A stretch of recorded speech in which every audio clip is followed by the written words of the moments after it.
Et bienvenue dans un cinéma près de chez vous, mon nom est Olivier et cette semaine, on se déplace dans le salon pour écouter le film Dumbo, qui est une des dernières adaptations live-action de Disney. Alors, procédons et allons au salon.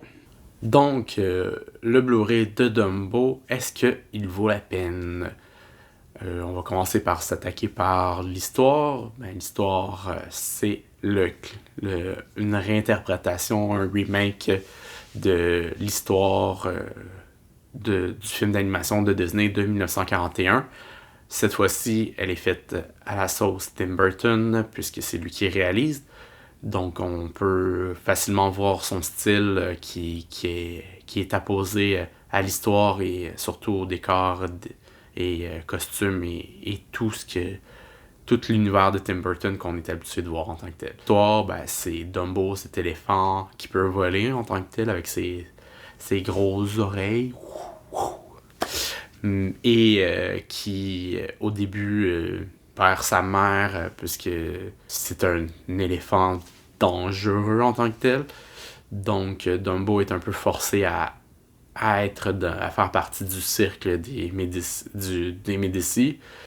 Au début, il se fait un peu ridiculiser parce qu'il y a des grosses oreilles, il a de l'air vraiment stupide et dumb en tant que tel. D'où son nom, Dumbo, parce que sa mère étant Jumbo. Donc, à un moment donné, il y a un événement qui fait que l'affiche, les lettres tombent et ça fait Dumbo et le nom reste en tant que tel. C'est le début de l'histoire, mais tout ça, Monsieur Médicis signe un contrat avec un plus riche agent de cirque qui, lui, veut avoir Dumbo parce qu'il veut faire la pièce en tant que tel. Mais Médicis va se rendre compte que il est un peu signé avec le diable en tant que tel. Ce qui était promis n'y arrivera pas. Donc, en gros, c'est l'histoire de Dumbo. Donc, je mentionnais que l'univers de Tim Burton est très présent. À certains moments, on voit sa signature visuelle qui est présente dans d'autres films qu'on a déjà vus. Donc, ça fait un univers quand même assez fantaisiste, avec beaucoup de fantaisie.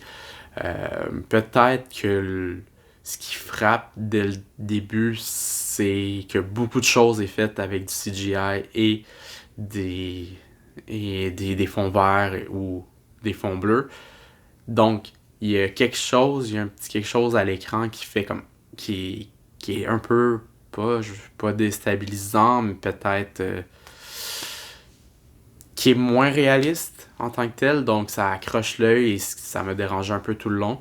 J'ai l'impression que tous les derniers Disney, je parle juste des Disney, ils ont un peu mis de côté la qualité sur les effets spéciaux. Je fais référence aussi à Aladdin qui est sorti il n'y a pas si longtemps au cinéma. Il y a quelque chose, tu sais, si on compare avec les Marvel, où la qualité est exceptionnelle. On dirait que les Disney ont perdu en qualité pour ce qui est des effets spéciaux. C'est un peu dommage et ça fait que la touche visuelle de Tim Burton en souffre un peu par le manque de réalisme ou la mauvaise intégration des arrière-plans et de certains éléments. Parce qu'on s'entend, Dumbo, c'est pas un vrai éléphant dans le film, c'est un acteur qui a un costume qui peut aider les autres acteurs à mieux se placer, mieux s'intégrer à la scène. Mais il y a certains moments où j'ai l'impression que, mettons, il y a un personnage qui monte sur le dos de Dumbo, a l'air de flotter sur Dumbo. Donc, ça fait un peu étrange, un peu moche en tant que tel. Tantôt, j'ai résumé un petit peu l'histoire de Dumbo, mais l'histoire en tant que telle touche beaucoup de valeurs comme la famille, la détermination, le dépassement de soi, l'estime de soi. Tout ça contre un petit peu l'intimidation, se faire ridiculiser. Donc, un beau message qui est porté, mais l'histoire est peut-être manquante de moments forts ou d'intensité, de punch. Il manque un petit quelque chose pour que le film soit grandiose.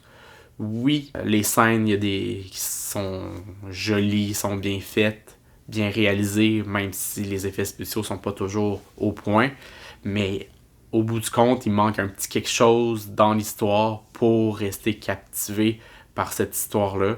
Je sais pas si c'est parce que la trame narrative est trop simple ou quoi que ce soit, mais il y a quelque chose quand même au niveau du message qui est important, qui est gratifiant, mais qui est juste peut-être mal exploité à mon avis.